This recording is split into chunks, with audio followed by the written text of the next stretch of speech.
Selamat datang di channel Marimo-kun. Di sini kita akan menyelami petualangan epik dan tak terlupakan dari dunia One Piece, tempat Monkey D. Luffy dan kru topi jerami berlayar menantang arus untuk mencari One Piece dan mewujudkan impian menjadi Raja Bajak Laut. Setiap pulau yang mereka kunjungi membawa kisah yang penuh dengan pertarungan, misteri, dan rahasia besar tentang dunia yang penuh keajaiban ini. Dalam setiap video, Marimo-kun akan mengupas karakter-karakter ikonik, kekuatan buah iblis yang unik, dan strategi pertempuran dari setiap arc yang penuh ketegangan. Bersiaplah untuk menelusuri teori-teori mengejutkan dan fakta-fakta menarik yang mungkin belum kamu ketahui. Jadi, pastikan kamu sudah siap untuk menjelajahi dunia penuh warna dan petualangan yang luar biasa ini bersama kami. Jangan lupa subscribe dan aktifkan loncengnya, agar kamu tidak ketinggalan setiap update terbaru tentang dunia One Piece. Baiklah, mari kita mulai.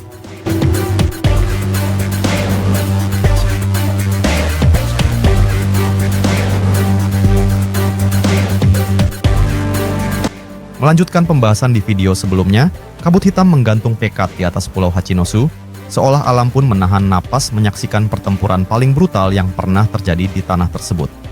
Pulau itu berguncang dari waktu ke waktu, retakan-retakan baru bermunculan di permukaannya akibat hantaman serangan para tokoh besar yang saling bertarung tanpa mengenal ampun. Namun dari seluruh sudut pulau, dari semua duel mematikan yang tersebar seperti bara api liar, satu pertarungan tetap berdiri sebagai pusat badai. Pertempuran antara Shanks dan Kurohige. Dari kejauhan, dentuman kekuatan mereka terdengar seperti tabrakan dua gunung raksasa. Setiap kali kedua figur itu saling beradu serangan, badai debu meledak keluar dan menerbangkan batu-batu besar seakan tak berbobot. Pertarungan ini sudah berlangsung jauh lebih lama dibandingkan bentrokan lain di pulau. Beberapa duel di sisi utara, timur, hingga barat sudah tuntas. Ada yang berakhir dengan kemenangan bajak laut Akagami, ada yang dimenangkan para bajak laut Kurohige, dan ada pula yang direnggut oleh Angkatan Laut. Namun pertarungan utama ini, pertarungan antara dua kapten besar yang membawa beban sejarah masing-masing, justru semakin panas dan tidak menunjukkan tanda akan berhenti. Beberapa kali duel mereka terputus karena gangguan para petarung lain. Shanks sempat terlempar ke area berbeda dan dipaksa menghadapi musuh sampingan, sementara Kurohige pun menghadapi gangguan serupa. Walau begitu, entah takdir atau kemampuan bertarung yang sama-sama mengejar satu tujuan, keduanya selalu kembali ke pusat pulau. Setiap langkah membawa mereka menuju akhir yang tidak dapat dihindari. Semakin lama pertempuran berlangsung, semakin jelas bahwa bentrokan ini bukan sekadar duel kekuatan, melainkan benturan dua era, dua garis takdir, dua simbol yang selama ini berdiri sebagai lambang keinginan berbeda dari dunia luas. Di tengah pertarungan yang kian brutal, Kurohige menyinggung nama Shanks sambil tertawa kasar, menyebut tentang rumor-rumor tua yang dulu tersebar luas di lautan. Rumor yang pernah didengar ketika ia masih berlayar sebagai bajak laut biasa, rumor tentang seorang pemuda dari kru Roger yang tanpa alasan jelas tinggal di Marijoa. Rumor itu begitu besar sehingga menggelegar di seluruh dunia bajak laut. Potongan masa lalu pun mengalir dalam benak semua orang yang mengetahui cerita itu. Pada saat kabar tersebut tersebar, para bajak laut bereaksi dengan berbagai cara. Banyak yang mengecam tindakan Shanks karena dianggap merendahkan martabat bajak laut. Menurut mereka, keberanian seorang bajak laut seharusnya tidak dijual dengan cara tinggal bersama kaum naga langit. Namun, ada pula yang justru memuji keberaniannya. Bagi mereka, Shanks adalah sosok gila kedua yang berani menembus wilayah terlarang Marijoa setelah Rocks. Apapun pendapat dunia, satu hal pasti, keputusan Shanks kala itu mengguncang tatanan dunia bawah. Tetapi di balik semua opini dan kecaman, terdapat fakta besar yang nyaris tidak diketahui siapapun di dunia luar.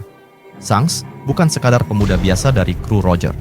Darah yang mengalir dalam tubuhnya adalah darah keluarga Vigarland. Salah satu garis keturunan terkuat di antara para bangsawan langit. Satu dari sedikit keluarga yang bukan hanya memiliki pengaruh politik, tetapi juga kemampuan bertarung paling berbahaya di antara golongan mereka. Shirohige merupakan salah satu dari sedikit orang yang mengetahui kebenaran ini.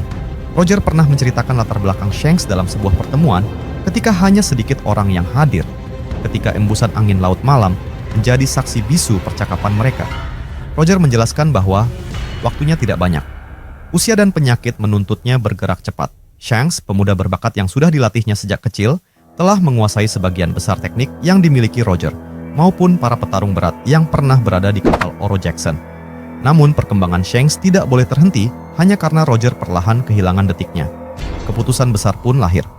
Roger mengirim Shanks ke Maria Joa agar pemuda itu dapat dilatih oleh ayah kandungnya sendiri, Garling Vigarland, salah satu petarung paling ditakuti di kalangan Tenryubito. Dunia mungkin memandang Tenryubito sebagai makhluk lemah yang hanya mengandalkan otoritas dan perangkat buatan, tetapi keluarga Vigarland adalah pengecualian.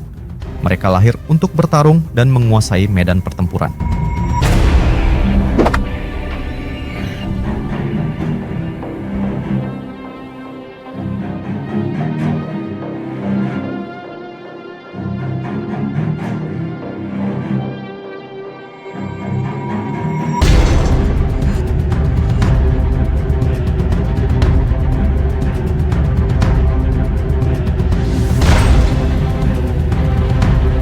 Selama beberapa tahun di Maria Joa, Shanks tidak hanya menerima latihan intens yang ditempa dengan gaya bertarung berbeda dari Roger, tetapi juga mempelajari seluruh struktur, jalur rahasia, dan mekanisme pertahanan yang ada di pusat kekuasaan dunia tersebut. Pengetahuannya tentang tempat itu menjadi senjata berbahaya yang suatu hari akan sangat dibutuhkan.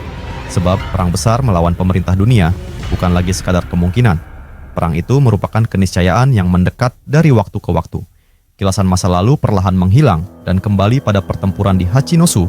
Kurohige tertawa sambil menatap Shanks yang berdiri dengan pedang terhunus. Beruntung sekali kepergianmu dari Marijoas terjadi sebelum menerima kemampuan regenerasi para satria suci. Jika tidak ada jalan untuk menjatuhkanmu, ujar Kurohige dengan nada penuh keyakinan gelap. Shanks menjawab dengan sikap tenang, hampir seperti seorang pendekar yang telah menerima sepenuhnya jalan hidupnya. Menerima regenerasi hanya akan membuat diri ini lemah. Ketergantungan pada kemampuan itu akan merusak disiplin dan tekad yang dibangun sejak awal. Jawaban itu membuat Kurohige tertawa terbahak-bahak hingga gema suaranya memantul di dinding-dinding batu pulau. Benar-benar berbeda dari para naga langit. Darahmu mungkin darah bangsawan, tapi jiwamu tetap jiwa bajak laut sejati. Hembusan angin kering melintas di antara mereka, membawa aroma darah dan debu yang terbakar. Namun, sebelum duel kembali berlanjut, pulau bergetar lagi. Kali ini karena 3 sosok lain yang sudah mulai bergerak setelah mengonsumsi ramuan gila buatan Dokyu. Efek ramuan itu menjadikan tubuh mereka berada pada batas kegilaan, meningkatkan kekuatan sekaligus menghilangkan rasa sakit. 3 sosok itu masing-masing merupakan ancaman besar. Tokoh kuat dari North Blue yang pernah menjadi mimpi buruk para petarung di wilayah utara, mantan Shichibukai dengan reputasi mengerikan, dan pemimpin unit rahasia pengguna buah iblis milik bajak laut Kurohige. Selama efek ramuan masih bekerja, amukan mereka di Hachinosu berubah menjadi badai baru yang memporak-porandakan seluruh area. Aliansi North Blue berhadapan langsung dengan Yasop, menciptakan duel jarak jauh gila antara 2 penembak paling mematikan di dunia. Mantan Shichibukai bertemu Kizaru, sehingga langit dipenuhi kilatan cahaya dan bayangan yang menari liar. Sementara pemimpin unit rahasia buah iblis menyapu bersih para marinir dan kru lemah Akagami dalam sekejap. Di bagian lain pulau, pertarungan berat antara Sengoku dan seorang aliansi Kurohige telah memasuki detik-detik terakhir. Tubuh Sengoku penuh luka, napas tersengal, namun tekadnya tetap kokoh. Dengan serangan terakhir yang disertai seluruh kekuatan yang tersisa, seorang aliansi Kurohige itu akhirnya tumbang. Meski begitu, kemenangan itu terasa pahit karena tubuhnya nyaris tidak bisa berdiri lagi. Di balik reruntuhan bangunan tua, informan-informan Morgan mencatat segalanya dengan penuh gairah. Setiap ledakan, setiap teriakan, setiap duel besar adalah mata uang berharga bagi mereka. Laporan yang akan dikirim ke Morgans bernilai lebih besar dibandingkan emas manapun. Sementara itu, jauh dari Hachinosu, di puncak merah Maria Joa, pertempuran besar lainnya tengah berlangsung. Dragon dan Jupiter saling menghajar dengan kekuatan yang dapat memporak-porandakan gunung. Jupiter menciptakan monster dari lengan-lengan raksasa, tetapi Dragon menghancurkan semuanya dengan tebasan angin yang mengguruh, seakan langit sendiri ikut berperang. Ketika Jupiter menyerap udara di sekitarnya dan melepaskannya dalam satu ledakan dahsyat, Dragon terpental jauh. Pasukan revolusi yang menyaksikan adegan itu terkejut, ngeri, dan ketakutan. Namun ketakutan itu berubah menjadi tekad baru ketika Dragon bangkit lagi tanpa ragu dan kembali menghadap Jupiter yang masih berdarah-darah tetapi belum menyerah. Tidak jauh dari sana, pemimpin Lunaria dan pemimpin Bukanir juga mulai menunjukkan kekuatan sejati masing-masing. Pertarungan mereka mulai mengguncang area yang sebelumnya tidak tersentuh, menandai bahwa perang besar ini baru memasuki awal dari kekacauan yang jauh lebih panjang. Dan dunia pada saat itu seakan menahan napas menunggu siapa yang akan berdiri terakhir.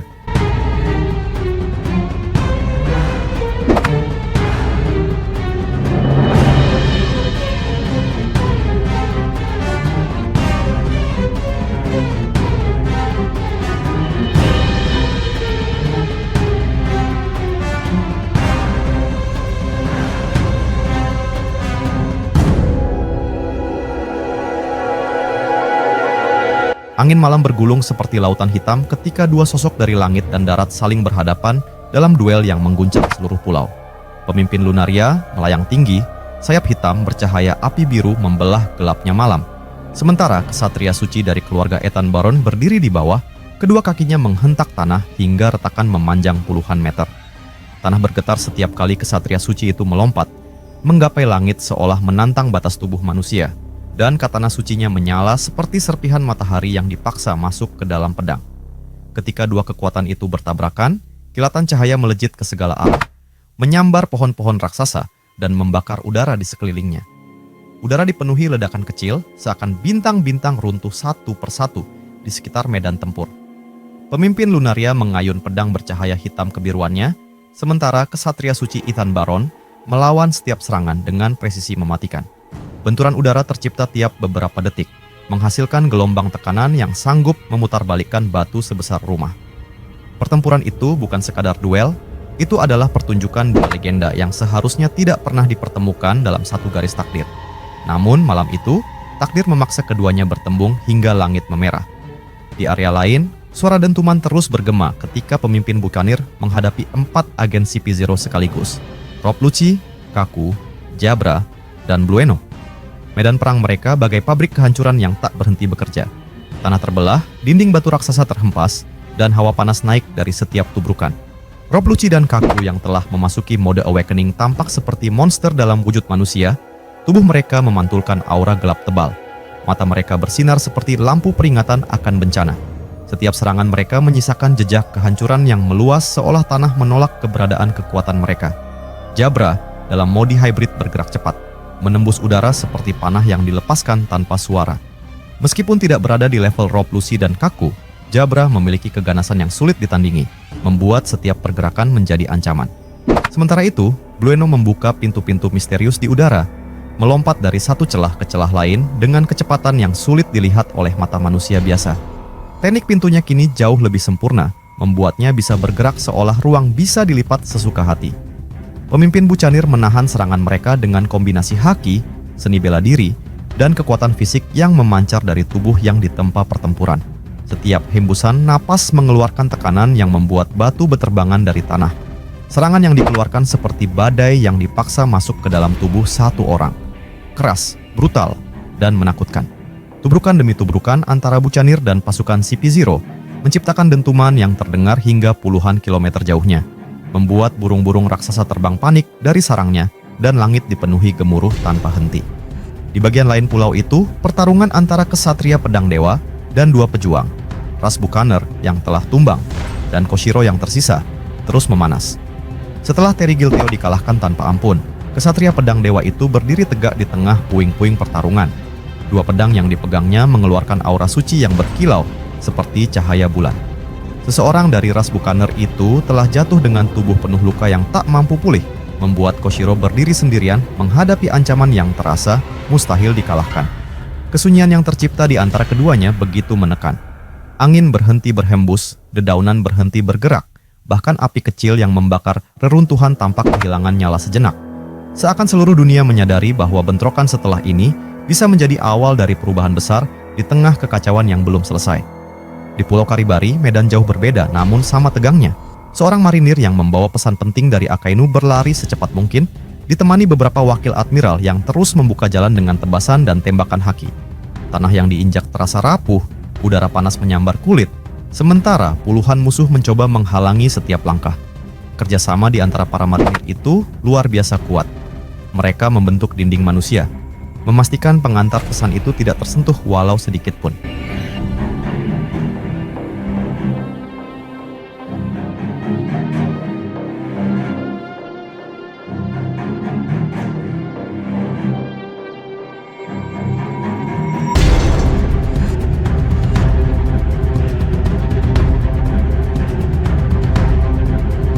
Setelah perjuangan panjang, akhirnya Fujitora ditemukan. Saat pesan disampaikan mengenai banyaknya markas cabang angkatan laut yang tengah diserang, ekspresi Fujitora berubah serius. Keputusan Akainu untuk menarik pasukan dari Karibari bukanlah keputusan kecil, namun situasi yang terjadi di luar pulau jauh lebih gawat. Fujitora memahami bahwa kemenangan di satu tempat tidak berarti apa-apa bila banyak pos angkatan laut lain dihancurkan tanpa kesempatan melawan. Pesannya pun diteruskan kepada Ryokugyu, yang segera bersiap mengambil tindakan untuk menarik seluruh pasukan dengan cepat dan teratur. Sementara itu, di dunia matahari Elbaf, pertarungan mencapai titik paling panas. Dua raksasa dari desa alkohol dan desa pemburu, serta seorang tetua raksasa dengan pengalaman puluhan tahun, tiba di medan perang yang dipenuhi api, tanah terbelah, dan suara raungan dari raksasa iblis yang terus menyerbu. Ketiga raksasa itu menginjak tanah seperti gunung berjalan. Setiap langkah menciptakan gempa kecil, membuat pasukan musuh menoleh dengan ngeri saat melihat ukuran mereka yang luar biasa. Raksasa dari desa alkohol membantu Usopp dan Kashi menghadapi Torment. Pedangnya berayun seperti pilar raksasa, setiap tebasan menghasilkan hempasan angin yang mampu memotong batu seperti kertas. Torment yang telah berubah menjadi iblis berusaha melawan dengan kekuatan barunya, namun tekanan dari raksasa itu membuatnya sulit bernapas. Usopp menembakkan Pop Green bertubi-tubi, menciptakan tanaman yang meledak, mengikat, atau menusuk musuh. Kashi memberi instruksi singkat, memberi ruang bagi raksasa itu untuk menekan Torment hingga tidak bisa bergerak bebas. Sementara itu, raksasa dari desa pemburu bertempur bersama monster burung raksasa yang menjadi partner seumur hidup. Burung itu terbang rendah, memukul musuh dengan sayap yang lebih keras dari baja. Serangan terkoordinasi antara raksasa dan burung itu membuat musuh kewalahan, karena setiap serangan tidak hanya kuat tetapi juga strategis. Mereka menyerang dari berbagai arah, membuat musuh tidak punya waktu untuk bernapas. Tetua raksasa dengan langkah mantap mendekati Jarul yang tengah bertarung. Keduanya berdiri berdampingan seperti dua pohon raksasa yang melindungi hutan dari badai. Sambil menghancurkan musuh, keduanya berbicara tentang masa depan Elbaf, masa depan yang akan berubah drastis setelah perang ini. Entah menuju puncak kejayaan atau jurang kehancuran. Di tengah kekacauan, Zoro muncul kembali di medan perang. Pedangnya siap menebas musuh. Tanpa perlu teknik pamungkas, tebasan ringan darinya sudah cukup menghancurkan raksasa-raksasa iblis biasa. Ototnya menegang, matanya fokus, dan langkahnya terarah. Setiap tebasan bukan sekadar serangan, tetapi pesan bahwa batas kekuatannya belum tersentuh. Sanji tidak ketinggalan. Tubuhnya melesat cepat menuju medan tempat Nami dan Brook bertarung melawan Summers. Ketika Sanji tiba, Summers langsung menunjukkan ketidaksenangan, menyadari kesulitan baru yang akan muncul. Sanji mengeluarkan serangan penuh api, kecepatan yang sulit ditangkap oleh mata biasa, dan tendangan yang membuat udara bergetar. Meskipun tidak dapat memperlambat regenerasi kesatria suci, serangan Sanji cukup merepotkan untuk membuat Summers kehilangan ritme bertarungnya. Seluruh medan perang di berbagai belahan dunia kini menyala seperti luka besar yang terbuka. Segala pihak, dari manusia, raksasa, hingga iblis, terlibat dalam pertempuran besar yang kelak akan menentukan arah dunia. Ketegangan meningkat dan tiap detik membawa ancaman baru yang bisa mengubah segalanya.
Terima kasih sudah nonton sampai akhir.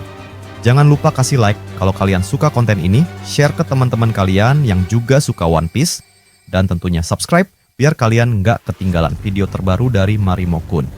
Kalau ada teori, fakta, atau topik lain seputar One Piece yang kalian pengen kita bahas, langsung tulis aja di kolom komentar. Sampai jumpa di pembahasan berikutnya, dan teruslah berlayar bersama kru Mugiwara. Salam nakama.